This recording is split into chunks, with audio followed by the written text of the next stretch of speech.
ನೀವು ಲಕ್ಷಾಂತರ ರೂಪಾಯಿ ಗಳಿಸೋದಕ್ಕೆ ಖಂಡಿತವಾಗಿಯೂ ಅವಕಾಶ ಇದೆ. ನೀವು ಒಂದು ಆಕಳು ಕಟ್ಟಿದ್ರು, ಒಂದು ಎರಡು ಆಡು ಕಟ್ಟಿದ್ರು ಕೂಡ ಅದಕ್ಕೆ ಬಹಳಷ್ಟು ವ್ಯವಸ್ಥೆ ಮಾಡಬೇಕಾಗತ್ತೆ. ಮೀನಿಗೆ ಡೈಲಿ ಫುಡ್ ಹಾಕೋದು ಅಷ್ಟೇ ಕೆಲಸ. 10 ಗುಂಟೆಯ ಕೃಷಿ ಹೊಂಡ ಇದ್ದರೆ ಅಲ್ಲಿಗೆ ನೀವು 2,500ದಿಂದ 3,000ವರೆಗೂ ಕೂಡ ಮೀನು ಸಾಕಾಣಿಕೆಯನ್ನು ಮಾಡ್ಬೋದು. ಇದು ಅತಿ ಸಾಂದ್ರತೆಯ ಮೀನು ಸಾಕಾಣಿಕೆ ಆಗುತ್ತೆ.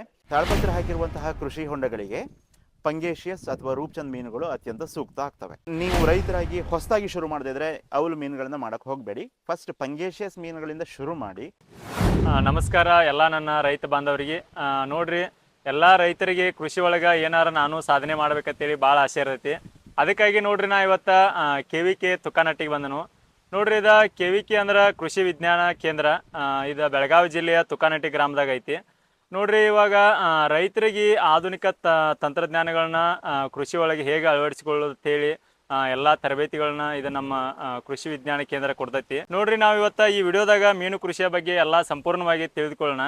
ಇವತ್ತು ನಮ್ಮ ಜೊತೆ ಮೀನು ಕೃಷಿಯ ವಿಜ್ಞಾನಿಗಳಾದಂತಹ ಶ್ರೀಯುತ ಡಾಕ್ಟರ್ ಆದರ್ಶ ಗೌಡ ಸರ್ ಅವರು ನಮ್ಮೊಂದಿಗಿದ್ದಾರೆ. ನೋಡ್ರಿ, ಇವರು ಸುಮಾರು 10ರಿಂದ 15 ವರ್ಷಗಳ ಕಾಲ ಇಲ್ಲಿ ನಮ್ಮ ಒಂದು KVKಯಲ್ಲಿ ಸೇವೆ ಸಲ್ಲಿಸುತ್ತಿದ್ದಾರೆ.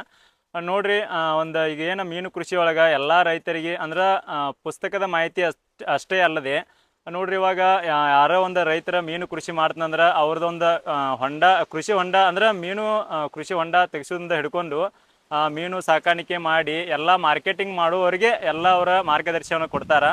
ನಾವಿವತ್ತು ಅವರ ಸಂದರ್ಶನ ತೆಗೆದುಕೊಳ್ಳೋಣ. ಸರ್ ಬಸವರಾಜ್ ನಾಯಕ್ ನಮ್ಮ ಯೂಟ್ಯೂಬ್ ಚಾನಲ್ ಹಾಗೂ ವೀಕ್ಷಕರ ಪರವಾಗಿ ನಿಮಗೆ ತುಂಬ ಹೃದಯದ ಸ್ವಾಗತ sir. Okay, thank you sir. ಮೊದಲನೇದಾಗಿ ನಿಮ್ಮ ಪರಿಚಯ ಮಾಡಿಕೊಡಿ. ಮೀನು ಕೃಷಿಯ ಬಗ್ಗೆ ಸಂಪೂರ್ಣವಾಗಿ ನಮ್ಮ ವೀಕ್ಷಕರಿಗೆ ಎಲ್ಲರಿಗೂ ತಿಳಿಸಿಕೊಡಿ. ಓಕೆ, ಆತ್ಮೀಯ ರೈತ ಬಾಂಧವರೇ, ಇಂದು ನಾವು ಮೀನು ಸಾಕಾಣಿಕೆ ಹಾಗೂ ಮೀನು ಕೃಷಿಯ ಬಗ್ಗೆ ಒಂದು ಮಹತ್ವದ ಒಂದು ವಿಡಿಯೋವನ್ನು ನೀಡುವುದರ ಮೂಲಕ ನಿಮಗೆ ಅದನ್ನು ಯಾವ ರೀತಿಯಾಗಿ ಮಾಡಬೇಕು, ಯಾವ ರೀತಿಯಾಗಿ ನೀವು ಮೀನು ಕೃಷಿಯನ್ನು ನಿಮ್ಮ ಜೀವನದಲ್ಲಿ ಅಳವಡಿಸಿಕೊಂಡು ಉತ್ತಮ ಆದಾಯವನ್ನು ಗಳಿಸಬಹುದು ಅನ್ನುವಂತಹ ಪ್ರಾಕ್ಟಿಕಲ್ ವಿಷಯಗಳನ್ನು ತಿಳಿಸ್ತಾ ಇದ್ದೇವೆ. ಸೊ ನನ್ನ ಪರಿಚಯ ನಿಮಗೆ ಹೇಳಬೇಕು ಅಂತಾದರೆ, ನನ್ನ ಹೆಸರು ಡಾಕ್ಟರ್ ಆದರ್ಶ ಗೌಡ. ನಾನು ಕೃಷಿ ವಿಜ್ಞಾನ ಕೇಂದ್ರ ತುಕಾನಟ್ಟಿಯಲ್ಲಿ ಕಳೆದ 15 ವರ್ಷಗಳಿಂದ ಮೀನುಗಾರಿಕಾ ವಿಜ್ಞಾನಿಯಾಗಿ ಸೇವೆಯನ್ನು ಸಲ್ಲಿಸ್ತಾ ಇದ್ದೇನೆ. ನಾವು ಕೃಷಿ ವಿಜ್ಞಾನ ಕೇಂದ್ರದ ಮೂಲಕ ಹಲವಾರು ಸಂಶೋಧನೆಗಳನ್ನು ಮಾಡಿದ್ದೀವಿ. ಫೀಲ್ಡ್ ಲೆವೆಲಲ್ಲಿ ನಮ್ಮ ಒಂದು ಹವಾಗುಣಕ್ಕೆ ಯಾವ ಮೀನಿನ ತಳಿಗಳು ಚೆನ್ನಾಗಿ ಹೋಗುತ್ತವೆ ಅನ್ನೋದನ್ನು ಸಂಪೂರ್ಣವಾಗಿ ನಾವು ಸಂಶೋಧನೆಯನ್ನು ಮಾಡಿ ಈಗ ರೈತರಿಗೆ ಸರಿಯಾದ ಮಾಹಿತಿಗಳನ್ನು ಹಾಗೂ ಏನೇನು ಮೀನು ಕೃಷಿಗೆ ಅಗತ್ಯವಿರುವಂತಹ ಮೀನು ಮರಿ, ಮೀನು ಬಲೆಗಳಿರಬಹುದು, ಮೀನಿನ ಫುಡ್ ಇರಬಹುದು, ಮೆಡಿಸಿನ್ಸ್ಗಳಿರ್ಬೋದು, ಅವೆಲ್ಲವುಗಳನ್ನು ನಾವು ಒಂದು FPOವನ್ನು ಶುರು ಮಾಡಿ ಅದರ ಮೂಲಕವನ್ನು ಕೊಡ್ತಾ ಇದ್ದೀವಿ. ಅದರ ಎಲ್ಲದರ ಬಗ್ಗೆಯೂ ನಾನು ನಿಮಗೆ ಸವಿಸ್ತಾರವಾಗಿ ಮಾಹಿತಿಯನ್ನು ಕೊಡ್ತಾ ಹೋಗ್ತೇನೆ. ಮೀನು ಕೃಷಿಯನ್ನು ಹೇಗೆ ಮಾಡಬೇಕು? ನಮ್ಮ ಬೆಳಗಾವಿ ಜಿಲ್ಲೆಯ ಅಥವಾ ಬೆಳಗಾವಿ ಆಗ್ಬೋದು, ಬಾಗಲಕೋಟೆ, ಈ ಉತ್ತರ ಕರ್ನಾಟಕದ ಎಲ್ಲ ಜಿಲ್ಲೆಗಳಲ್ಲೂ ಸಾಮಾನ್ಯವಾಗಿ ಒಂದೇ ರೀತಿಯ ಒಂದು ಒಣ ಹವೆ ಇರುತ್ತೆ. ಎಲ್ಲೆಲ್ಲಿ ನೀರಿನ ಒಂದು ಅವಶ್ಯಕತೆ ಇದೆ, ಕೃಷಿ ಹೊಂಡದ ಲಭ್ಯತೆ ಇದೆ, ಆ ಎಲ್ಲ ರೈತರು ಕೂಡ ಮೀನು ಸಾಕಾಣಿಕೆಯನ್ನು ಮಾಡಲೇಬೇಕು. ರೀಸನ್ ಏನಂದರೆ, ನಿಮ್ಮದು 2 ಗುಂಟೆನೋ 4 ಗುಂಟೆನೋ 10 ಗುಂಟೆನೋ 15 ಗುಂಟೆನೋ ಕೃಷಿ ಹೊಂಡ ಮಾಡಿ ಇಟ್ಕೊಂಡಿರ್ತೀರಿ. ಆ ಜಾಗ ವೇಸ್ಟ್ ಆಗ್ತಾ ಇರುತ್ತೆ. ಅಲ್ಲಿಂದ ನಿಮಗೆ ಒಂದು 15-20 ಸಾವಿರ ರೂಪಾಯಿ ವರ್ಷಕ್ಕೆ ಇನ್ಕಮ್ ಬಂದರೂ ಕನಿಷ್ಠ ನಾ ಹೇಳ್ತಿರೋದು, ಅದು ಯಾವುದೋ ನಿಮ್ಮ ಒಂದು ದೊಡ್ಡ ಖರ್ಚಿಗೆ ಆಗುತ್ತೆ. ಇದರಲ್ಲಿ ನೀವು ಲಕ್ಷಾಂತರ ರೂಪಾಯಿ ಗಳಿಸೋದಕ್ಕೆ ಖಂಡಿತವಾಗಿಯೂ ಅವಕಾಶ ಇದೆ. ಅದನ್ನು ನೀವು ಒಂದು ನಿಷ್ಠೆಯಿಂದ ಮಾಡಿದಾಗ, ಅದನ್ನು ತಿಳ್ಕೊಂಡು ಅದನ್ನು ಪರ್ಫೆಕ್ಟಾಗಿ ನೀವು ಮಾಡ್ತಾ ಹೋದಾಗ ಖಂಡಿತವಾಗಿಯೂ ನಿಮಗೆ ಹೆಚ್ಚಿನ ಆದಾಯವನ್ನು ಗಳಿಸಲಿಕ್ಕೆ ಸಾಧ್ಯತೆ ಇದೆ. ಎಲ್ಲದಕ್ಕಿಂತ ಇಂಪಾರ್ಟೆಂಟ್, ಇವತ್ತು ಲೇಬರ್ಗಳ ಸಮಸ್ಯೆ ಇರೋದರಿಂದ ಮೀನು ಕೃಷಿ ಅನ್ನೋದು ನಿಮಗೆ ಅತ್ಯಂತ ಒಳ್ಳೆಯ ಅವಕಾಶ ಆದಾಯವನ್ನು ಪಡೀಲಿಕ್ಕೆ. ಕಾರಣ ಏನಂದರೆ, ಯಾವುದೇ ಲೇಬರ್ ಇಲ್ಲದೇ ನೀವು ಕೆಲಸವನ್ನು ಮಾಡ್ಕೊಂಡು ಹೋಗ್ಬೋದು. ನೀವು ಬೆಳಿಗ್ಗೆ ಹಲ್ಲುಜ್ಜುತ್ತಾ ಹೋಗಿ ನೀವು ಮೀನಿಗೆ ಫುಡ್ ಹಾಕಿ ಬಂದರೂ ಕೂಡ ಅವತ್ತಿನ ಕೆಲಸ ಮುಗೀತು. ಸೊ ಹಾಗಾಗಿ ಮೀನು ಕೃಷಿ ಬೇರೆಯವರ ಮೇಲೆ ನಾವು ಅವಲಂಬನೆ ಇರೋದಿಲ್ಲ. ನೀವು ಒಂದು ಆಕಳು ಕಟ್ಟಿದ್ರು, ಒಂದು ಎರಡು ಆಡು ಕಟ್ಟಿದ್ರು ಕೂಡ ಅದಕ್ಕೆ ಬಹಳಷ್ಟು ವ್ಯವಸ್ಥೆ ಮಾಡಬೇಕಾಗತ್ತೆ. ಮೀನಿಗೆ ಡೈಲಿ ಫುಡ್ ಹಾಕೋದು ಅಷ್ಟೇ ಕೆಲಸ. ಅದಾದ ಮೇಲೆ ನೀವು ಮಾರಾಟ ಮಾಡೋ ಟೈಮಲ್ಲಿ ನೀವು ಕಂಪ್ಲೀಟ್ ಅದನ್ನು ಒಂದು ಕಾಂಟ್ರಾಕ್ಟ್ ಕೊಟ್ಬಿಟ್ರೆ, ಗುತ್ತಿಗೆಯನ್ನು ಕೊಟ್ಬಿಟ್ರೆ, ಅವರೇ ಬರ್ತಾರೆ, ಹಿಡಿತಾರೆ, ನಿಮ್ಗೆ ಇಷ್ಟು ಅಂತ ರೇಟ್ ಮಾತಾಡಿರ್ತೀರಿ, ತೂಕ ಮಾಡ್ತಾರೆ, ಅಮೌಂಟ್ ಕೊಟ್ಟು ತಗೊಂಡು ಹೋಗ್ತಾರೆ. ಸೊ ಹಾಗಾಗಿ ಮೀನು ಕೃಷಿಯನ್ನು ಮಾಡಲೇಬೇಕು ನಿಮ್ಮಲ್ಲಿ ಕೃಷಿ ಹೊಂಡ ಇದ್ದರೆ. ಇದಿಷ್ಟು ನಿಮ್ಮ ತಿಳುವಳಿಕೆಗೆ ಇರಲಿ. ಮೊದಲಿಗೆ ನಮ್ಮ ಬೆಳಗಾವಿನ ಒಂದು ಚಿತ್ರಣವನ್ನು ಗಮನಿಸಿದಾಗ, ಬೆಳಗಾವಿ ಜಿಲ್ಲೆ ನಿಮಗೆಲ್ಲರಿಗೂ ಗೊತ್ತಿರುವ ಹಾಗೆ ಅತ್ಯಂತ ದೊಡ್ಡ ಜಿಲ್ಲೆ ನಮ್ಮ ರಾಜ್ಯದಲ್ಲಿ. ಅತಿ ಹೆಚ್ಚು ಜಲಸಂಪನ್ಮೂಲಗಳನ್ನು ಹೊಂದಿರುವಂತಹ ಜಿಲ್ಲೆ. ಇಲ್ಲಿ 8 ನದಿಗಳಿದ್ದಾವೆ, 4 ರಿಸರ್ವಾಯರ್ಸ್ಗಳಿದ್ದಾವೆ, ಹಾಗೂ ಉತ್ತಮವಾದ ಕೆನಾಲ್ ನೆಟ್ವರ್ಕ್ ಇರೋದರಿಂದಾಗಿ ಇವತ್ತು ನಮ್ಮ ಒಂದು ಜಿಲ್ಲೆಯಲ್ಲಿ ಸಾಕಷ್ಟು ಕೃಷಿ ಹೊಂಡಗಳ ನಿರ್ಮಾಣ ಆಗಿದೆ. ಯಾಕಂದರೆ ಆ ರೀತಿಯ ಕೆನಾಲ್ಗಳಿಂದ, ನದಿಗಳಿಂದ ನೀರನ್ನು ಶೇಖರಣೆ ಮಾಡಿಟ್ಕೊಂಡು ತಮಗೆ ಬೇಕಾದಾಗ ಹೊಲಗಳಿಗೆ ನೀರನ್ನು ಹಾಯಿಸುವಂತಹ ಉದ್ದೇಶದಿಂದ ಈ ಕೃಷಿ ಹೊಂಡಗಳ ನಿರ್ಮಾಣವನ್ನು ಮಾಡಲಾಗಿದೆ. ಈ ಕೃಷಿ ಹೊಂಡಗಳು ಮೀನುಗಾರಿಕೆಗೆ ಅತ್ಯಂತ ಒಳ್ಳೆಯ ಒಂದು ಸಂಪನ್ಮೂಲ ಆಗಿರೋದು.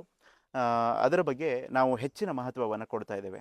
ಮೀನು ಕೃಷಿ ಅಂತ ಬಂದಾಗ ಎರಡು ರೀತಿಯ ಹೊಂಡಗಳನ್ನು ನಾವು ಗಮನಿಸಬಹುದು. ಒಂದು ನ್ಯಾಚುರಲ್ ಆಗಿ ಯಾವುದೇ ತಾಳಪತ್ರ ಹಾಕದೇ ಇರುವಂತಹ ಹೊಂಡಗಳು.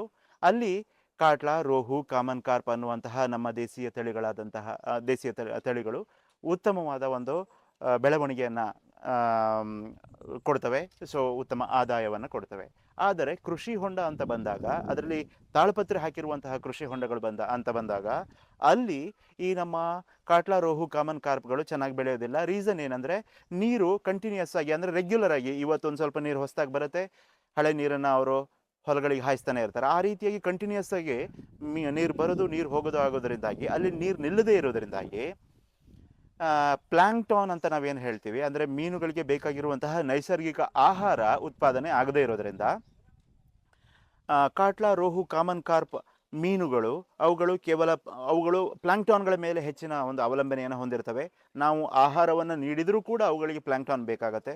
ಸೊ ಹಾಗಾಗಿ ಅವುಗಳ ಬೆಳವಣಿಗೆ ಅಲ್ಲಿ ಅಂದರೆ ಕೃಷಿ ಹೊಂಡಗಳು, ತಾಳಪತ್ರೆ ಹಾಕಿರುವಂತಹ ಕೃಷಿ ಹೊಂಡಗಳಲ್ಲಿ ಈ ಮೀನುಗಳ ಬೆಳವಣಿಗೆ ಅತ್ಯಂತ ಕುಂಠಿತವಾಗಿರ್ತವೆ. ಏನಾಗುತ್ತೆ, ನೀವು ಒಂದು 2000 ಮರಿ ಬಿಟ್ಟಾಗ ಒಂದು 50 ಮೀನುಗಳು ದೊಡ್ಡದಾಗಿ ಬೆಳಿತವೆ ಮತ್ತು ಉಳಿದಂತಹ ಎಲ್ಲ ಮೀನುಗಳು ಸಣ್ಣವೇ ಇರ್ತವೆ. ಆ ನಂತರ ಕೆಲವು ಅದರಲ್ಲಿ ಸಾಯ್ತವೆ. ಈ ರೀತಿಯಾಗಿ ಆಗಿ ರೈತರಿಗೆ ಅದರಲ್ಲಿ ಆದಾಯ ಸಿಗಲ್ಲ. ಕೃಷಿ ಹೊಂಡ ತಾಳಪತ್ರೆ ಹಾಕಿರುವಂತಹದ್ದು ಇದ್ದರೆ ರೈತರು ಅದಕ್ಕಾಗಿಯೇ ಸಪರೇಟ್ ತಳಿಗಳಿದ್ದಾವೆ. ಪಂಗೇಶಿಯಸ್ ಅನ್ನುವುದು ಅತ್ಯಂತ ಉತ್ತಮವಾದ ತಳಿ. ನಮ್ಮ ಬೆಳಗಾವಿ ವಿಭಾಗದಲ್ಲಿ, ಬೆಳಗಾವಿ ಸುತ್ತಮುತ್ತ ಅದಕ್ಕೆ ಹೆಚ್ಚಿನ ಒಂದು ಬೇಡಿಕೆ ಇರೋದರಿಂದಾಗಿ ನಾವು ಪಂಗೇಶಿಯಸ್ ಮರಿಗಳನ್ನು ಕೃಷಿ ಹೊಂಡದಲ್ಲಿ ಸಾಕಿ ಅಂತ ಹೇಳಿ ನಾವು ಹೇಳ್ತೀವಿ. ನಿಮಗೆ ಅದರ ಒಂದು ಚಿತ್ರಣವನ್ನು ನಾವು ಈಗ ನಮ್ಮ ಕೃಷಿ ವಿಜ್ಞಾನ ಕೇಂದ್ರದಲ್ಲಿ ನಾವು ಸಾಕಾಣಿಕೆಯನ್ನು ಮಾಡಿರೋದನ್ನು ನಿಮಗೆ ಅಲ್ಲಿ ತೋರಿಸ್ತೀವಿ. ಅದಕ್ಕೂ ಮುನ್ನ ಪಂಗೇಶಿಯಸ್ ಜೊತೆಗೆ ರೂಪ್ಚಂದ್ ಅನ್ನುವಂತಹ ಮೀನು ಒಂದು ಎಲ್ಲಿ ನೀರು ಯಾವುದೇ ರೀತಿಯ ನದಿಗಳಿಗಾಗಲಿ ಹಳ್ಳಗಳಿಗಾಗಲಿ ಸೇರದೇ ಇರುವಂತಹ ಒಂದು ಕೃಷಿ ಹೊಂಡ ಇದ್ದರೆ ಅಲ್ಲಿ ರೂಪ್ಚಂದ್ ಮೀನುಗಳನ್ನು ಕೂಡ ನಾವು ಸಾಕಾಣಿಕೆಯನ್ನು ಮಾಡಬಹುದು. ಅದೇ ರೀತಿಯಾಗಿ ಮರೇಲ್ಸ್ ಅಂತ ಹೇಳ್ತಾರೆ, ಅಂದರೆ ನಮ್ಮ ಲೋಕಲಲ್ಲಿ ಅವಲು ಮೀನು ಅಂತ ಹೇಳ್ತಾರೆ. ಅದು ಹೆಚ್ಚಿನ ಬೇಡಿಕೆಯುಳ್ಳಂತಹ ಮೀನು, ಅಂದರೆ ಹೆಚ್ಚಿನ ದರವನ್ನು ಕೊಡುವಂತಹದ್ದು, ಹೆಚ್ಚಿನ ಒಳ್ಳೆಯ ಮಾರ್ಕೆಟಲ್ಲಿ ಹೆಚ್ಚಿನ ಬೆಲೆಯನ್ನು ಕೊಡುವಂತಹ ಮೀನು. ಅವುಗಳನ್ನು ಕೂಡ ನಾವು ಕೃಷಿ ಹೊಂಡಗಳಲ್ಲಿ ಸಾಕಾಣಿಕೆ ಮಾಡಬಹುದು. ಆದರೆ ನಮ್ಮ ಕೃಷಿ ಹೊಂಡಗಳ ಒಂದು ಆಳ 15 ಫೀಟ್ಗಿಂತಲೂ ಜಾಸ್ತಿ ಇರೋದರಿಂದಾಗಿ ಅಲ್ಲಿ ನಮಗೆ ಮೀನುಗಳನ್ನು ಸತತವಾಗಿ, ಅಂದರೆ ಪ್ರತಿ ತಿಂಗಳು ಕೂಡ ಸಾರ್ಟಿಂಗ್ ಅಂತ ಮಾಡಬೇಕಾಗತ್ತೆ. ದೊಡ್ಡ ಮೀನುಗಳನ್ನು ಸಣ್ಣ ಮೀನುಗಳಿಂದ ಸಪ್ರೇಟಾಗಿ ಮಾಡಿ ಮತ್ತೊಂದು ಹೊಂಡಗಳಿಗೆ ಹಾಕಬೇಕಾಗತ್ತೆ. ಸೊ ಹಾಗಾಗಿ ಮರೇಲ್ಸ್ ಮೀನುಗಾರಿಕೆಯನ್ನು ಮಾಡೋದಾದರೆ, ಮರೇಲ್ಸ್ ಮೀನನ್ನು ನಾವು ಸಾಕಾಣಿಕೆ ಮಾಡೋದಾದರೆ ನಾವು ಮಿನಿಮಮ್ 2ರಿಂದ 3 ಹೊಂಡಗಳನ್ನು, ಸಣ್ಣ ಸಣ್ಣ ಹೊಂಡಗಳನ್ನು ಮಾಡ್ಕೋಬೇಕಾಗತ್ತೆ. ನೀರಿನ ಒಂದು ಆಳ 2ರಿಂದ 3 ಫೀಟ್ ಇದ್ರೂ ಸಾಕಾಗತ್ತೆ. ಸೊ ಮೀನು ಪ್ರತಿ ತಿಂಗಳು ಕೂಡ ನಾವು ಅದನ್ನು ಸಾರ್ಟಿಂಗ್ ಮಾಡಿ ಅವುಗಳನ್ನು ದೇಹದ ಒಂದು ಬಾಡಿ ವೆಯ್ಟ್ಗೆ ಏನಾಗಿರುತ್ತಲ್ಲ, ದೊಡ್ಡ ಮೀನುಗಳನ್ನು ಸಣ್ಣ ಮೀನುಗಳನ್ನು ಸಪ್ರೇಟಾಗಿ ಮಾಡಿ ಹಾಕ್ಕೊಳ್ತಾ ಹೋಗಬೇಕಾಗತ್ತೆ. ಅದಕ್ಕೆ ತಕ್ಕಂತೆ ನಾವು ಕರೆಕ್ಟಾಗಿ ಆಹಾರವನ್ನು ಹಾಕ್ತಾ ಹೋಗಬೇಕಾಗತ್ತೆ. ಆಹಾರವನ್ನು ಕಡಿಮೆ ಮಾಡಿದ್ರೆ ದೊಡ್ಡ ಮೀನುಗಳು ಸಣ್ಣ ಮೀನುಗಳನ್ನು ತಿನ್ನುವಂತಹ ಒಂದು ಸಾಧ್ಯತೆ ಇರುತ್ತೆ. ಸೊ ಹಾಗಾಗಿ ಅವಲು ಮೀನು ಅನ್ನೋದು ನಾವೇನು ಹೇಳ್ತೀವಿ, ಇದನ್ನು ಸ್ವಲ್ಪ ಪರಿಣಿತಿ ಇದ್ದವರು ಹಾಗೂ ಸ್ವಲ್ಪ ಹಣವನ್ನು ಖರ್ಚು ಮಾಡೋದಕ್ಕೆ ತಯಾರಿದ್ದವ್ರು ಮಾಡಬೇಕು. ರೀಸನ್ ಏನಂದರೆ, ಅದಕ್ಕೆ ಹೆಚ್ಚು ಪ್ರೋಟೀನ್ ಯುಕ್ತ ಆಹಾರವನ್ನು ಹಾಕಬೇಕಾಗತ್ತೆ. ಆ ಆಹಾರಕ್ಕೆ, ಹೆಚ್ಚಿನ ಪ್ರೋಟೀನ್ ಯುಕ್ತ ಆಹಾರಕ್ಕೆ ಸ್ವಲ್ಪ ಹೆಚ್ಚಿನ ಒಂದು ರೇಟ್ ಇರುತ್ತೆ. ಸೊ ಅವೆಲ್ಲವನ್ನು ಭರಿಸಲು ಶಕ್ತರಾದವರು ಅದನ್ನು ಖಂಡಿತವಾಗಿಯೂ ಮಾಡಬಹುದು. ಅದಕ್ಕೂ ಕೂಡ ಉತ್ತಮವಾದ ಡಿಮ್ಯಾಂಡ್ ಇದೆ. ಲೈವ್ ಫಿಶ್ ಅಂತ ಏನು ಹೇಳ್ತೀವಿ, ಅಂದರೆ ಜೀವಂತ ಮೀನುಗಳನ್ನು ಸೇಲ್ ಮಾಡಿ ಅದರ ಮೂಲಕ ಹೆಚ್ಚಿನ ಬೆಲೆಯನ್ನು 270, 280, 300 ರೂಪಾಯಿಗಳಿಗೆ ಅವುಗಳನ್ನು ನಾವು ಹೋಲ್ಸೇಲ್ ದರದಲ್ಲಿ ಸೇಲ್ ಮಾಡಬಹುದು. ಅವಲು ಮೀನುಗಳು ನೀವು ರೈತರಾಗಿ ಹೊಸದಾಗಿ ಶುರು ಮಾಡದಿದ್ರೆ ಅವಲು ಮೀನುಗಳನ್ನು ಮಾಡೋಕ್ಕೆ ಹೋಗಬೇಡಿ. ಫಸ್ಟ್ ಪಂಗೇಶಿಯಸ್ ಮೀನುಗಳಿಂದ ಶುರು ಮಾಡಿ, ನಂತರ ನಿಮಗೆ ಹೆಚ್ಚಿನ ಒಂದು ಮಾಹಿತಿಯನ್ನು ಪಡೆದುಕೊಂಡು ಒಂದು ಎಕ್ಸ್ಪೀರಿಯನ್ಸ್, ಒಂದು ಅನುಭವವನ್ನು ಪಡೆದ ಆದಮೇಲೆ ನೀವೇನು ಮಾಡಬಹುದು, ಅವಲು ಮೀನು ಅಂತ ಹೋಗ್ಬೋದು. ಇನ್ನೊಂದು ಜಾತಿಯ ಮೀನನ್ನು ಕೂಡ ನಾವು ಟೆಸ್ಟ್ ಮಾಡಿದ್ದೇವೆ. ಅದರ ಹೆಸರು ಸೀ ಬಾಸ್ ಅಂತ ಹೇಳಿಬಿಟ್ಟು. ಅದು ಕರಾವಳಿ ತೀರದಲ್ಲಿ ಇರುವಂತಹದ್ದು. ನದಿ ಹಾಗೂ ಸಮುದ್ರ ಒಟ್ಟಿಗೆ ಸೇರುವಂತಹ ಮುಖಜ ಭೂಮಿಯಲ್ಲಿ ಬೆಳೆಯುವಂತಹ ಮೀನು. ಆ ಮೀನುಗಳಿಗೆ ಒಂದು ಶಕ್ತಿ ಏನಿದೆ ಅಂದರೆ, ಅವು ಉಪ್ಪು ನೀರಲ್ಲೂ ಬದುಕಬಲ್ಲವು, ಸಿಹಿ ನೀರಲ್ಲೂ ಬದುಕಬಲ್ಲವು. ಆದರೆ ಅವುಗಳನ್ನು ನಿಧಾನವಾಗಿ ಉಪ್ಪು ನೀರಿನಿಂದ ಸಿಹಿ ನೀರಿಗೆ ಅಕ್ಲಮಟೈಸ್ ಅಂತ ಮಾಡಬೇಕು, ಅಂದರೆ ಹೊಂದಾಣಿಕೆಯನ್ನು ಮಾಡಿಸಿ ನಂತರ ಅವುಗಳನ್ನು ಸಾಕಾಣಿಕೆ ಮಾಡಬೇಕಾಗತ್ತೆ. ಆ ಮೀನುಗಳಿಗೂ ಕೂಡ ಅತ್ಯಂತ ಹೆಚ್ಚಿನ ಬೆಲೆ ಇದೆ. ಆದರೆ ನಮ್ಮ ಬೆಳಗಾವಿ ಹಾಗೂ ಬಾಗಲಕೋಟೆ ಅಥವಾ ಬಿಜಾಪುರದಲ್ಲಿ ಅವುಗಳಿಗೆ ಡಿಮ್ಯಾಂಡ್ ಇಲ್ಲ. ಅವುಗಳ ಎಲ್ಲ ಡಿಮ್ಯಾಂಡ್ ಇರುವಂಥದ್ದು ಬೆಂಗಳೂರು, ಮುಂಬೈ, ಪೂನಾ, ಗೋವಾ ಈ ರೀತಿಯ ದೊಡ್ಡ ದೊಡ್ಡ ಸಿಟಿಗಳಲ್ಲಿ ಅವುಗಳಿಗೆ ಡಿಮ್ಯಾಂಡ್ ಜಾಸ್ತಿ ಇರುತ್ತೆ. ಅವು ಕೂಡ 300-400 ರೂಪಾಯಿಗೆ ಅವನ್ನ ನಾವು ಸೇಲ್ ಮಾಡಬಹುದು. ಈ ಮೀನಾದರೂ ಕೂಡ ನೀವು ಹೇಗೆ ಅಂದರೆ ಒಂದು ABCD ಕಲಿತ ಮೇಲೆ ನಾವು ವರ್ಡ್ಸ್ ಕಲಿತೀವಿ, ವರ್ಡ್ಸ್ ಕಲಿತ ಮೇಲೆ ಸೆಂಟೆನ್ಸ್ ಕಲಿತೀವಿ. ಸೊ ಹಾಗಾಗಿ ಫಸ್ಟು ನಮಗೆ ಈಸಿಯಾಗಿ ಬೆಳೆಯುವಂತಹ ಮೀನುಗಳಿಂದ ನಾವು ಶುರು ಮಾಡಿ ನಂತರದ ದಿನಗಳಲ್ಲಿ ಅವಲು ಮೀನಾಗ್ಬೋದು, ಸೀಬಾಸ್ ಮೀನುಗಳಾಗಬಹುದು, ಅವುಗಳನ್ನು ನಾವು ಮಾಡಬೇಕಾಗತ್ತೆ. ಇದಕ್ಕೆ ನಾವು ಮಾರುಕಟ್ಟೆಯನ್ನು ಖಾತ್ರಿ ಮಾಡಿಕೊಂಡು ಆಮೇಲೆ ಮಾರುಕಟ್ಟೆಯ ಬಗ್ಗೆ ಒಂದು ಅವೇರ್ನೆಸ್ ಇಟ್ಕೊಂಡು ನಾವು ಮಾಡಬೇಕಾಗತ್ತೆ. ಸುಮ್ಮನೆ ಯಾರೋ ಹೇಳಿದ್ರು ಅಂತ ಹೇಳಿಬಿಟ್ಟು ಲಕ್ಷಾಂತರ ರೂಪಾಯಿ ಬರುತ್ತೆ ಅಂತ ಹೇಳಿಬಿಟ್ಟು ನೀವು ಸಿಕ್ಕಾಪಟ್ಟೆ ಇನ್ವೆಸ್ಟ್ಮೆಂಟ್ ಮಾಡೋಕ್ಕೆ ಹೋಗಬೇಡಿ. ನೀವು ಅನುಭವವನ್ನು ಗಳಿಸ್ತಾ ಹೋಗಿ. ನಿಮ್ಮ ಹತ್ರ ಕೃಷಿ ಹೊಂಡ ಇದೆ, ಅದು ನಿಮ್ಮ ಹತ್ರ 10 ವರ್ಷವೂ ಇರುತ್ತೆ, 20 ವರ್ಷವೂ ಇರುತ್ತೆ.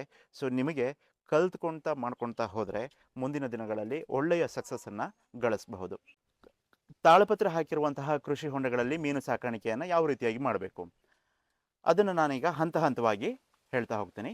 ಮೊದಲು ನಮ್ಮ ತಳಿಗಳ ಆಯ್ಕೆ ಬಹಳ ಇಂಪಾರ್ಟೆಂಟ್. ನಾನು ಮೊದಲೇ ಹೇಳಿದಂಗೆ catla, rohu, common carp, mrigal, silver carp ಈ ರೀತಿಯ ಕಾರ್ಪ್ ಮೀನಿನ ತಳಿಗಳು ಕೃಷಿ ಹೊಂಡಗಳಿಗೆ ಸೂಕ್ತ ಅಲ್ಲ. ಸೊ ಕೃಷಿ ಹೊಂಡಗಳಾದ ಇದು ತಾಳಪತ್ರ ಹಾಕಿರುವಂತಹ ಕೃಷಿ ಹೊಂಡಗಳಿಗೆ ಪಂಗೇಶಿಯಸ್ ಅಥವಾ ರೂಪ್ಚಂದ್ ಮೀನುಗಳು ಅತ್ಯಂತ ಸೂಕ್ತ ಆಗ್ತವೆ. ಇದು ತಳಿಗಳ ಆಯ್ಕೆ ಆಯಿತು. ಎಷ್ಟು ಮರಿಗಳನ್ನು ಬಿಡಬೇಕು? ನಿಮ್ಮ ಹೊಂಡಗಳ ವಿಸ್ತೀರ್ಣಕ್ಕೆ ಆಧಾರವಾಗಿ ಅದನ್ನು ಬಿಡಬೇಕಾಗತ್ತೆ. ಪ್ರತಿ ಗುಂಟೆಗೆ 200ರಿಂದ 250 ಮೀನು ಮರಿಗಳನ್ನು ನೀವು ಬಿಡಬಹುದು. ಫಾರ್ ಎಕ್ಸಾಂಪಲ್, ನಿಮ್ಮ ಹತ್ರ 10 ಗುಂಟೆಯ ಕೃಷಿ ಹೊಂಡ ಇದ್ದರೆ ಅಲ್ಲಿಗೆ ನೀವು 2500ದಿಂದ 3000ವರೆಗೂ ಕೂಡ ಮೀನು ಸಾಕಾಣಿಕೆಯನ್ನು ಮಾಡ್ಬೋದು. ಇದು ಅತಿ ಸಾಂದ್ರತೆಯ ಮೀನು ಸಾಕಾಣಿಕೆ ಆಗುತ್ತೆ. ನೀವು ಹಾಕುವಂತಹ ಆಹಾರದ ಮೇಲೆ ಇವೆಲ್ಲವೂ ಕೂಡ ನಿರ್ಧಾರ ಆಗುತ್ತೆ, ಅಂದರೆ ಅವುಗಳ ಬೆಳವಣಿಗೆ ನಿರ್ಧಾರ ಆಗುತ್ತೆ. ಎಷ್ಟು ಟೈಮಲ್ಲಿ ಅವು ಮಾರುಕಟ್ಟೆಗೆ ಸಿದ್ಧವಾಗ್ತವೆ? ನೀವು ಮರಿ ಬಿಟ್ಟಲಿಂದ ಮಾರುಕಟ್ಟೆಗೆ ಸಿದ್ಧ ಆಗಬೇಕು ಅಂತಾದರೆ ನೀವು ಬಿಡುವಂತಹ ಮರಿಗಳ ಸೈಜ್ ಮೇಲೆ ಡಿಪೆಂಡ್ ಆಗುತ್ತೆ. ಒಳ್ಳೆಯ ಉದ್ದವಾದ ಮೀನು ಮರಿಗಳನ್ನು ನೀವು ಬಿಟ್ಟರೆ ಅವುಗಳ ಬೆಳವಣಿಗೆ ಬಹಳ ವೇಗವಾಗಿರುತ್ತೆ. 6ರಿಂದ 7 ತಿಂಗಳು ಅಥವಾ ಹೆಚ್ಚಂದರೆ 8 ತಿಂಗಳಲ್ಲಿ 1 ಕಿಲೋ ಬರುತ್ತೆ ಈ ಪಂಗೇಶಿಯಸ್ ಮೀನುಗಳು. ರೂಪ್ಚಂದ್ ಆದರೆ 9 ತಿಂಗಳು ಅಥವಾ 10 ತಿಂಗಳು ತೆಗೆದುಕೊಳ್ಳುತ್ತೆ. ಎಷ್ಟು ಮರಿಗಳನ್ನು ಬಿಡಬೇಕು ಅಂತ ನಾನು ನಿಮಗೆ ಹೇಳಿದೆ. ಈಗ ಆಹಾರದ ಕ್ರಮ ಬಗ್ಗೆ ಹೇಳ್ತೀನಿ. 2 ರೀತಿಯ ಆಹಾರವನ್ನು ಹಾಕ್ಬೋದು. ನಾವೇ ತಯಾರಿಸುವಂತಹ ಆಹಾರ, ಅದರಲ್ಲಿ ನಿಮ್ಮಲ್ಲಿ ಏನು ಬೆಳಿತಿರಲ್ಲ ಕಾರ್ಬೋಹೈಡ್ರೇಟ್ ಸೋರ್ಸ್ ಆಗಿ ನೀವು ಮೆಕ್ಕೆಜೋಳ ಅಥವಾ ಗೋಧಿ ಈ ರೀತಿಯ ಅಥವಾ ಅಕ್ಕಿ ತೌಡು ಈ ರೀತಿಯ ಕಾರ್ಬೋಹೈಡ್ರೇಟ್ ಸೋರ್ಸ್, ಅದಕ್ಕೆ ನೀವು ಏನು ಮಾಡಬೇಕು ಅಂದರೆ ಪ್ರೋಟೀನ್ ಸೋರ್ಸನ್ನು ಆ್ಯಡ್ ಮಾಡಬೇಕಾಗತ್ತೆ. ಪ್ರೋಟೀನ್ ಸೋರ್ಸ್ ಅಂತ ಬಂದಾಗ ಶೇಂಗಾ ಹಿಂಡಿ. ಇಲ್ಲಿ ಒಂದು ಸಮಸ್ಯೆ ಏನಂದರೆ, ಇವತ್ತು ನೀವೇ ತಯಾರು ಮಾಡಿದ ಆಹಾರ ಆದರೂ ಕೂಡ ಮೀನುಗಳ ರೆಡಿಮೇಡ್ ಆಹಾರದ ಅಷ್ಟೇ ನೀವು ಹಣವನ್ನು ವ್ಯಯ ಮಾಡಬೇಕಾಗತ್ತೆ. ಅಷ್ಟಾದರೂ ಕೂಡ ಆ ಕ್ವಾಲಿಟಿ ಇಲ್ಲಿ ಸಿಗೋದಿಲ್ಲ. ಇಲ್ಲಿ ಸಮಸ್ಯೆ ಏನಾಗುತ್ತೆ, ನಾವೇ ತಯಾರಿದ ಆಹಾರ ಹಾಕ್ತಾ ಹೋದರೆ ನೀವು ಆಹಾರವನ್ನು ಹಾಕಿದ ಕೂಡಲೇ ಇಮಿಡಿಯೇಟ್ಲಿ ಕೆಳಗಡೆ ಹೋಗೋದ್ರಿಂದ ಒಂದು 20-30% ಆಹಾರ ವೇಸ್ಟ್ ಆಗುತ್ತೆ. ಇದು ನಮ್ಮ ಮೀನುಗಳಿಗೆ ಸಿಗದೆ ನೀವು ವೃಥಾ ಖರ್ಚನ್ನು ಮಾಡ್ದಂಗೆ ಆಗುತ್ತೆ. ಅಂದರೆ ನೀವು ಸುಮ್ಮನೆ ಖರ್ಚು ಹೆಚ್ಚಾಗತ್ತೆ, ಅದು ಕರೆಕ್ಟಾಗಿ ಅದು ಮೀನುಗಳಿಗೆ ಸಿಗದೇ ಇರೋದ್ರಿಂದ. ಅದಕ್ಕೆ ಬದಲಾಗಿ ಮೀನುಗಳಿಗೆ ಪೂರಕ ಆಹಾರ ಸಿಗುತ್ತೆ, ರೆಡಿಮೇಡ್ ಆಹಾರ ಸಿಗುತ್ತೆ. ಅವುಗಳ ವಿಶೇಷತೆ ಏನಂದರೆ, ನೀವು ಆಹಾರವನ್ನು ಹಾಕಿದ ಮೇಲೆ ಅವು ಒಂದು ಅರ್ಧ ಗಂಟೆ ನೀರಲ್ಲಿ ತೇಲುತ್ತೆ. ಆ ನೀರಲ್ಲಿ ತೇಲುವಂತಹ ಸಂದರ್ಭಗಳಲ್ಲಿ ಮೀನುಗಳೆಲ್ಲವೂ ಬಂದು ಅವುಗಳನ್ನು ತಿನ್ನೋದಕ್ಕೆ ಅವಕಾಶ ಮಾಡಿಕೊಟ್ಟಂಗಾಗತ್ತೆ. ಇದರಿಂದಾಗಿ ಆಹಾರದ ವೇಸ್ಟೇಜ್ ಕಡಿಮೆ ಆಗುತ್ತೆ. ಆದ್ದರಿಂದಾಗಿ ನಾವು ರೆಕಮೆಂಡ್ ಮಾಡೋದೇನೆಂದರೆ, ಮೀನುಗಳಿಗೆ ನೀವು ಸ್ವಂತ ತಯಾರು ಮಾಡಿರುವಂತಹ ಆಹಾರಕ್ಕಿಂತ ಮೀನುಗಳಿಗೆ ಹೊರಗಡೆಯಿಂದ ಆಹಾರ ಏನು ರೆಡಿಮೇಡ್ ಆಹಾರ ಬರುತ್ತಲ್ಲ ಅವುಗಳನ್ನು ತಂದು ಹಾಕಿದ್ರೆ ಅತ್ಯಂತ ಉತ್ತಮ. ಎಷ್ಟು ಆಹಾರವನ್ನು ಹಾಕಬೇಕು? ಮೊದಲ ತಿಂಗಳು 5,000 ಮರಿಗೆ 1 ಕಿಲೋ ಆಹಾರವನ್ನು ಪ್ರತಿನಿತ್ಯ ಹಾಕಬೇಕು. ನಂತರ 2ನೇ ತಿಂಗಳಿಂದ ನಾವು ಹಿಂದಿನ ತಿಂಗಳು ಏನು ಹಾಕ್ತಿದ್ದೀವಲ್ಲ ಅದರ ಡಬಲ್ ಮಾಡ್ಕೊಳ್ತಾ ಹೋಗಬೇಕಾಗತ್ತೆ. ಅಂದರೆ 1 kg ಮೊದಲನೇ ತಿಂಗಳು ಪ್ರತಿದಿನ, ನಂತರ 2 kg ಪ್ರತಿದಿನ, ನಂತರ 4, 8, 16, 32 ಈ ರೀತಿ ಪ್ರತಿದಿನ ಈ ರೀತಿ ಆಹಾರವನ್ನು ಹಾಕ್ಕೊಳ್ತಾ ಹೋಗಬೇಕಾಗತ್ತೆ. ಸೊ ಹೇಳಿದ್ನಲ್ಲ, 5,000 ಮರಿಗಳಿಗೆ ಮೊದಲನೇ ತಿಂಗಳು 1 ಕಿಲೋ ಆಹಾರ ಬೀಳಬೇಕು. ಆ ರೀತಿಯಲ್ಲಿ ನೀವು 2ನೇ ತಿಂಗಳು ಅದನ್ನು ಡಬಲ್ ಮಾಡ್ಕೊಳ್ತಾ ಹೋಗಬೇಕಾಗತ್ತೆ. ಇದು ಆಹಾರದ ಬಗ್ಗೆ ಆಯಿತು. ನಂತರ 7ರಿಂದ 8 ತಿಂಗಳು ಅನ್ನೋಷ್ಟೊತ್ತಿಗೆ ನಮ್ಮ ಟಾರ್ಗೆಟ್ ಏನಂದರೆ 1 ಕಿಲೋವನ್ನು ತರಬೇಕು. ಪ್ರತಿ ಮರಿಯೂ ಕೂಡ. ನಾವು ಬಿಡೋಷ್ಟೊತ್ತಿಗೆ ಕೇವಲ ಒಂದು 7-8 ಗ್ರಾಮ್ ಇರ್ತವೆ ಆ ಮರಿಗಳು. 7-8 ಗ್ರಾಮಿಂದ ಅವು 1,000 ಗ್ರಾಮ್ ಅಂದರೆ 1 ಕಿಲೋ ಅಷ್ಟು ದೊಡ್ಡದಾಗಿ ಬೆಳಿಬೇಕು. ಆ 1 ಕಿಲೋ ದೊಡ್ಡದಾಗಿ ಬೆಳಿಬೇಕು ಅಂದರೆ ಅದೇ ರೀತಿಯ ಅಷ್ಟೇ ಒಳ್ಳೆಯ ನಾವು ಆಹಾರವನ್ನು ನೀಡೋದಕ್ಕೆ ನಾವು ಕಂಜೂಸ್ತಾನ ಮಾಡಬಾರ್ದು. ಆಹಾರವನ್ನು ಪ್ರತಿ ತಿಂಗಳು ಕೂಡ ನಾವು ಜಾಸ್ತಿ ಮಾಡ್ತಾ ಹೋಗಬೇಕಾಗತ್ತೆ. ಈ ರೀತಿಯಾಗಿ ಮಾಡ್ತಾ ಹೋದಾಗ ನಿಮಗೆ 7-8 ತಿಂಗಳು ಅನ್ನಷ್ಟರಲ್ಲಿ 1 ಕಿಲೋ ಬೆಳೆಯುತ್ತೆ. ಆ ನಂತರ ನೀವು ಅದನ್ನು ಮಾರುಕಟ್ಟೆಗೆ ಮಾಡಬಹುದು, ಅಂದರೆ ಮಾರುಕಟ್ಟೆಗೆ ಅದನ್ನು ಕಳಿಸ್ಬಹುದು. ಇದಿಷ್ಟು ಮೀನು ಸಾಕಾಣಿಕೆಯ ಬಗ್ಗೆ ಆಯಿತು. ಈಗ ನೆಕ್ಸ್ಟು ಮಾರುಕಟ್ಟೆ ಹೇಗೆ ಮಾಡಬೇಕು. ಮಾರುಕಟ್ಟೆ ಮಾಡೋದು ಅಂತ ಬಂದಾಗ ನಿಮ್ಮ ಹತ್ರ ಟನ್ಗಟ್ಟಲೆ ಫಿಶ್ ಇದ್ದಾಗ ನೀವು ಸ್ವಲ್ಪನೇ ನಾನು ಹಿಡಿದು ಸೇಲ್ ಮಾಡ್ತೀನಿ ಅಂತ ಹೋದರೆ ಅದು ಆಗೋದಿಲ್ಲ, ಅದು ಪ್ರಾಕ್ಟಿಕಲಿ ಇಂಪಾಸಿಬಲ್. ಅವಾಗ ಏನು ಮಾಡಬೇಕಾಗತ್ತೆ, ನಾವು ಅದನ್ನು ಹೋಲ್ಸೇಲ್ ಆಗಿ ಸೇಲ್ ಮಾಡಬೇಕಾಗತ್ತೆ. ಹೋಲ್ಸೇಲ್ ಆಗಿ ತಗೊಳ್ಳುವಂಥವ್ರು ಇರ್ತಾರೆ. ಸೊ ಎಲ್ಲಿ ಇರ್ತಾರೆ ಅವರು? ಸುತ್ತಮುತ್ತಲ ನೀವು ಮೀನು ಮಾರಾಟ ಮಾಡುವವ್ರನ್ನ ನೀವು ಸಂಪರ್ಕಿಸಿದ್ರೆ ಅವ್ರ ಮೂಲಕ ನಿಮಗೆ ತಿಳಿಯುತ್ತೆ. ಈಗ ನಮ್ಮ ಬೆಳಗಾವಿ ಜಿಲ್ಲೆಯಲ್ಲಿ ಡೆಫಿನೆಟ್ಲಿ ನಿಮಗೆ ಸಾಕಷ್ಟು ಜನ ಇದು ಮೀನನ್ನು ತಗೊಳ್ಳೋರು, ಅದನ್ನು ತಗೊಂಡು ಹೋಲ್ಸೇಲಾಗಿ ತಗೊಂಡು ಅದನ್ನು ಮಾರಾಟ ಮಾಡೋರು, ಮತ್ತು ರೀಟೈಲಲ್ಲಿ ಮಾರಾಟ ಮಾಡೋರು ಕೂಡ ಸಿಗ್ತಾರೆ. ನಾನು FPO ಬಗ್ಗೆ ನಿಮಗೆ ಹೇಳ್ತೀನಲ್ಲ, ಆವಾಗ ನಿಮಗೆ ಮಾರುಕಟ್ಟೆಯ ಬಗ್ಗೆ ಹೆಚ್ಚಿನ ಒಂದು ಮಾಹಿತಿಯನ್ನು ತಿಳಿಸ್ತೀನಿ, ಅದು ಯಾವ ರೀತಿಯಾಗಿ ನಿಮಗೆ ಅದು ಸಹಾಯ ಆಗುತ್ತೆ ಅನ್ನೋದನ್ನು. ಸೊ ನಿಮಗೆ ಗೊತ್ತಿರಲಿ ಎಷ್ಟು ರೇಟಿಗೆ ನಾವು ಸೇಲ್ ಮಾಡ್ಬೋದು. ನೋಡಿ, ಇವತ್ತು ಸದ್ಯ ಮಾರುಕಟ್ಟೆಯಲ್ಲಿ ನಾನೇ 1 ಕಿಲೋ ಮೀನನ್ನು ತಗೊಳ್ಳೋಕೆ ಹೋದರೆ 150-160 ರೂಪಾಯಿ ಇರುತ್ತೆ. ಇದು ರೀಟೈಲ್ ಪ್ರೈಸ್ ಆಯಿತು. ಹೋಲ್ಸೇಲ್ ಅಂತ ಬಂದಾಗ 70, 80, 90, 100 ರೂಪಾಯಿವರೆಗೂ ಕೂಡ ಅದು ಏನಾಗುತ್ತೆ, ಮಾರುಕಟ್ಟೆಯ ಬೆಲೆಗಳು ಏರ್ಪೇರ್ ಆಗ್ತಿರ್ತವೆ. ಹೆಚ್ಚು ಕಡಿಮೆ ನಿಮಗೆ 70 ರೂಪಾಯಿಂದ 90 ಅಥವಾ 100 ರೂಪಾಯಿವರೆಗೂ ಸಿಗ್ಬೋದು. ಈ 2026-27ರಲ್ಲಿ ಸ್ವಲ್ಪ ಮಳೆಯ ಪ್ರಮಾಣ ಕಡಿಮೆ ಇರೋದ್ರಿಂದಾಗಿ ಮೀನುಗಳ ಪ್ರೊಡಕ್ಷನ್ನು ಸ್ವಲ್ಪ ಕಡಿಮೆ ಆಗುವಂತಹ ಚಾನ್ಸಸ್ಸನ್ನು ಕಾಣ್ತಾ ಇದ್ದಾವೆ. ಇದರಿಂದಾಗಿ ರೇಟು ಕೂಡ ಜಾಸ್ತಿ ಬರುವಂತಹ ಚಾನ್ಸಸ್ ಇದೆ. ಯಾಕಂದರೆ ಮೀನಿನ ಆಹಾರದ ಬೆಲೆ ಎಲ್ಲವೂ ಜಾಸ್ತಿ ಆಗಿದೆ. ಅದರ ಜೊತೆಗೆ ಮೀನಿನ ಸಾಗಾಣಿಕಾ ವೆಚ್ಚ ಇವೆಲ್ಲವೂ ಜಾಸ್ತಿ ಆಗಿರೋದ್ರಿಂದಾಗಿ ನಾವು ಒಂದು 100 ರೂಪಾಯಿವರೆಗೂ ಹೋಲ್ಸೇಲ್ ದರ ಸಿಗಬಹುದು ಅನ್ನುವಂಥ ಒಂದು ಆಶಾಭಾವನೆಯನ್ನು ನಾವು ಇಟ್ಕೊಂಡಿದ್ದೇವೆ. ನಮ್ಮ ಕೃಷಿ ವಿಜ್ಞಾನ ಕೇಂದ್ರ ಹಾಗೂ ನಬಾರ್ಡ್ ಎರಡೂ ಕೂಡ ಕೇಂದ್ರ ಸರ್ಕಾರದ ಒಂದು ಸಂಸ್ಥೆಗಳು. ಇವೆರಡರ ಸಹಯೋಗದಲ್ಲಿ ನಾವು ಮೀನು ಸಾಕಾಣಿಕೆ ಮಾಡುವಂತಹ ಎಲ್ಲ ರೈತರಿಗೂ ಅನುಕೂಲವನ್ನು ಒದಗಿಸುವಂತಹ ಒಂದು ನಿಟ್ಟಿನಲ್ಲಿ ಒಂದು Ghataprabha river bounty fish farmers producer company limited ಎನ್ನುವಂತಹ ಒಂದು ರೈತ ಉತ್ಪಾದಕ ಕಂಪನಿಯನ್ನು ನಾವು ಶುರು ಮಾಡಿದ್ದೇವೆ. ಇದರಲ್ಲಿ ಕೃಷಿ ಹೊಂಡ ಹೊಂದಿರುವಂತಹ ರೈತರು, ಮೀನು ಸಾಕಾಣಿಕೆಯನ್ನು ಮಾಡುತ್ತಿರುವಂತಹ ರೈತರು, ನಂತರ ಮೀನುಗಾರರು, ಮೀನು ಮಾರಾಟ ಮಾಡುವವರು, ಇವರೆಲ್ಲರ ಒಂದು ಗುಂಪಿದೆ. ಸೊ ಈ ಒಂದು ಎಲ್ಲರನ್ನೂ ಒಂದೇ ಸೂರಿನಡಿ ತರುವ ಉದ್ದೇಶ ಏನಂದರೆ, ನಮ್ಮ ಮೀನು ಸಾಕಾಣಿಕೆ ಅನ್ನುವಂತಹದ್ದು ಟೋಟಲಿ ಅನ್ಆರ್ಗನೈಸ್ಡ್ ಒಂದು ಉದ್ಯಮವಾಗಿದೆ. ಒಬ್ಬೊಬ್ಬ ರೈತರು ಸಪರೇಟಾಗಿ ಮಾಡ್ತಾ ಹೋದಾಗ ಅವರು ಸಾಕಷ್ಟು ಲಾಸ್ಗಳನ್ನು ಅನುಭವಿಸಿದ್ದಾರೆ. ಮೀನುಗಳು ಬೆಳೆದೇ ಇದ್ದಾಗ ಏನು ಮಾಡಬೇಕು ಅಂತ ಗೊತ್ತಿರೋದಿಲ್ಲ, ಮೀನುಗಳು ಬೆಳೆದಾಗ ಎಲ್ಲಿ ಮಾರಾಟ ಮಾಡೋದು ಅಂತ ಗೊತ್ತಿರೋದಿಲ್ಲ, ಮಧ್ಯವರ್ತಿಗಳ ಕಾಟ, ಇವೆಲ್ಲವುಗಳನ್ನು ತಪ್ಪಿಸುವಂಥ ಸಲುವಾಗಿ ಅಷ್ಟೇ ಅಲ್ಲದೆ ಮೀನು ಮರಿಗಳು ಬೇಕಾಗಿದ್ದವರಿಗೆ ಸಿಗೋದಿಲ್ಲ, ಮೀನಿನ ಫುಡ್ ಇಲ್ಲಿ ಸಿಗೋದಿಲ್ಲ, ಬಹಳಷ್ಟು ದೂರ ಹೋಗಿ ತರಬೇಕಾಗತ್ತೆ. ಬಹಳ ದೂರದಿಂದ ತರೋಷ್ಟೊತ್ತಿಗೆ ಟ್ರಾನ್ಸ್ಪೋರ್ಟೇಷನ್ ಚಾರ್ಜಸ್ ಬಹಳ ಜಾಸ್ತಿ ಆಗುತ್ತೆ. ಇವೆಲ್ಲವನ್ನು ಮನಗೊಂಡು ನಾವು ಇದು ಎಲ್ಲದಕ್ಕೂ ಒಂದು ಸೊಲ್ಯೂಷನನ್ನು ಕೊಡುವಂತಹ ಒಂದು ನಿಟ್ಟಿನಲ್ಲಿ ಈ ಒಂದು ಉತ್ಪಾದಕ ಕಂಪನಿಯನ್ನು, ಮೀನುಗಾರಿಕಾ ಉತ್ಪಾದಕ ಕಂಪನಿಯನ್ನು ನಾವು ಶುರು ಮಾಡಿದ್ದೇವೆ. ಇದರಲ್ಲಿ 750 ಸದಸ್ಯರುಗಳನ್ನು ನಾವು ಮಾಡ್ಕೊಳ್ತಾ ಇದ್ದೇವೆ. ಈಗ ಸದ್ಯದಲ್ಲಿ ನಮಗೀಗ ಜಸ್ಟ್ ಒಂದು 3-4 ತಿಂಗಳಲ್ಲೇ ನಮ್ಮದು 250 ಜನ ಸದಸ್ಯರು ಆಲ್ರೆಡಿ ಇದ್ದಾರೆ. ಸದಸ್ಯರು ಅಂದರೆ ಷೇರುದಾರರು. ಒಂದು ಶೇರಿಗೆ 2,000 ರೂಪಾಯಿ ಇದೆ. ಒಂದು ಶೇರನ್ನು ಖರೀದಿ ಮಾಡಿದ್ರೆ ನಬಾರ್ಡ್ ವತಿಯಿಂದ ಇನ್ನೊಂದು ಶೇರು ಫ್ರೀಯಾಗಿ ಅವರ ಹೆಸರಿಗೆ ಜಮೆ ಆಗುತ್ತೆ. ಇದರಿಂದಾಗಿ ಒಂದು ಶೇರಿಗೆ 2 ಶೇರು ಸಿಗುತ್ತೆ. ಈ ಷೇರುಗಳಿಂದ ಏನಾಗುತ್ತೆ ಅಂದರೆ, ನಾವು ಷೇರುಗಳನ್ನು ಸಂಗ್ರಹಣೆ ಮಾಡಿ ಬರುವಂತಹ ಆದಾಯದಲ್ಲಿ ನಾವು ಏನು ಮಾಡ್ತೀವಿ, ಡಿಫ್ರೆಂಟ್ ಬಿಸ್ನೆಸ್ಗಳಿಗೆ ಅದನ್ನು ಇನ್ವೆಸ್ಟ್ ಮಾಡ್ತೀವಿ. ಮೊದಲನೆಯದಾಗಿ ಮೀನು ಮರಿಗಳು. ಇಲ್ಲಿ ಕಾಟ್ಲಾ, ರೋಹು, ಕಾಮನ್ ಕಾರ್ಪ್ ಮೀನು ಮರಿಗಳು ನಮಗೆ ಇದರಲ್ಲಿ ಸಿಗ್ತವೆ, ಎಲ್ಲಿ ನಮ್ಮ ಮೀನುಗಾರಿಕೆ ಇಲಾಖೆಯಿಂದ ಸಿಗ್ತವೆ. ಆದರೆ ಪಂಗೇಶಸ್, ರೂಪ್ಚಂದ್, ತಿಲಾಪಿಯಾ ಅಥವಾ ಸೀಬಾಸ್ ಅಂತಹ ಮೀನುಗಳು ಬೇಕಾದರೆ ಅವುಗಳು ನಮ್ಮ ಈ ರೈತ ಉತ್ಪಾದಕ ಕಂಪನಿಯಿಂದ ಸಿಗೋ ಹಾಗೆ ಮಾಡ್ತಾ ಇದ್ದೀವಿ. ಇದು ಮೀನು ಮರಿಗಳ ಬಗ್ಗೆ ಆಯಿತು. ಮತ್ತು ಮೀನಿನ ಆಹಾರ ಸಿಗತ್ತೆ. ಮೀನು ಹೊಂಡಗಳಿಗೆ ಹಾಕುವಂತಹ ಬರ್ಡ್ ನೆಟ್ಗಳು ಸಿಗ್ತವೆ. ಆಮೇಲೆ ಮೀನುಗಾರಿಕೆಗೆ ಬೇಕಾಗಿರುವಂತಹ ಎಲ್ಲ ರೀತಿಯ ನೆಟ್ಗಳು, ಕೊರಾಕಲ್ಸ್ ಅಂತ ಹೇಳ್ತೀವಲ್ಲ, ತೆಪ್ಪ ಅಥವಾ ಬುಟ್ಟಿ ಅಂತ ಏನು ಹೇಳ್ತೀವಿ, ಅವುಗಳು ಸಿಗ್ತವೆ. ಅದರ ಜೊತೆಗೆ ಮೀನಿನ ಅಮೈನೋ ಆ್ಯಸಿಡ್ಗಳನ್ನು, ವೇಸ್ಟ್ ಮೀನುಗಳಿಂದ ಮೀನಿನ ಗೊಬ್ಬರವನ್ನು ಈ ರೀತಿಯಾಗಿ ಅವುಗಳನ್ನು ಮಾಡುವಂತಹ ಒಂದು ಕಾರ್ಯ ಯೋಜನೆಯೂ ಕೂಡ ನಮ್ಮಲ್ಲಿದೆ. ಅದರ ಜೊತೆಗೆ ನಾವು ಒಂದು 3 ರಿಂದ 4 ಮಾರುಕಟ್ಟೆಗಳನ್ನು ಓಪನ್ ಮಾಡುವಂತಹ ಒಂದು ಪ್ಲಾನನ್ನು ಕೂಡ ಇಟ್ಕೊಂಡಿದ್ದೇವೆ. ಇನ್ನು ಜಸ್ಟ್ ಒಂದೂವರೆ ತಿಂಗಳಲ್ಲಿ ಅವೆಲ್ಲವೂ ಕೂಡ 1 ಬೈ 1 ನಾವು ಅದನ್ನು ಎಸ್ಟಾಬ್ಲಿಷ್ ಮಾಡ್ಕೊಳ್ತಾ ಹೋಗ್ತೀವಿ. ಇದರಿಂದ ರೈತರಿಗೆ ಏನಾಗುತ್ತೆ ಅಂದರೆ ಅವರಿಗೆ ಇದು ಒನ್ ಸ್ಟಾಪ್ ಸೊಲ್ಯೂಷನ್ ಆಗಿರುತ್ತೆ. ಅಂದರೆ ಒಬ್ಬ ರೈತ ನಮ್ಮ ಎಫ್ ಪಿ ಒದ ಸದಸ್ಯರಾಗ್ಬೋದು ಅಥವಾ ಸದಸ್ಯರಾಗಲೇಬೇಕು ಅಂತಲೂ ಇಲ್ಲ, ನಿಮಗೆ ಇಲ್ಲಿ ಎಲ್ಲವೂ ಕೂಡ ಸಿಗ್ತಾ ಹೋಗುತ್ತೆ. ಸದಸ್ಯರಿಗೆ ಎಲ್ಲದರಲ್ಲೂ ಕೂಡ ಡಿಸ್ಕೌಂಟ್ ಸಿಗೋದ್ರಿಂದಾಗಿ ಅವರ ಒಂದು ಸದಸ್ಯತ್ವಕ್ಕೆ ಒಂದು ಸಾರಿ ಅವರು 2,000 ರೂಪಾಯಿ ಅದನ್ನು ಇನ್ವೆಸ್ಟ್ ಮಾಡಿದ್ರೆ ಅವರಿಗೆ ಮೊದಲ ವರ್ಷದಲ್ಲೇ ಅವರ ಇನ್ವೆಸ್ಟ್ಮೆಂಟ್ ವಾಪಸ್ ಬರುತ್ತೆ. ಹಾಗೆ ಪ್ರತಿ ವರ್ಷವೂ ಕೂಡ ಅವರಿಗೆ ಸೌಲಭ್ಯಗಳು ಸಿಗ್ತಾ ಹೋಗ್ತವೆ. ಹಾಗಾಗಿ ಮೀನು ಕೃಷಿಯನ್ನು ಮಾಡಲು ಇಚ್ಛೆ ಇರುವವರು, ಮೀನು ಕೃಷಿಯನ್ನು ಮಾಡಲಿಕ್ಕೆ ಕೃಷಿ ಹೊಂಡವನ್ನು ಹೊಂದಿರುವಂತಹ ರೈತರು, ನಿಮಗೆಲ್ಲರಿಗೂ ಕೂಡ ಈ ಎಫ್ ಪಿ ಒದ ಸದಸ್ಯರಾಗಲು ನಾವು ಮುಕ್ತವಾಗಿ ಸ್ವಾಗತವನ್ನು ಕೋರ್ತೇವೆ.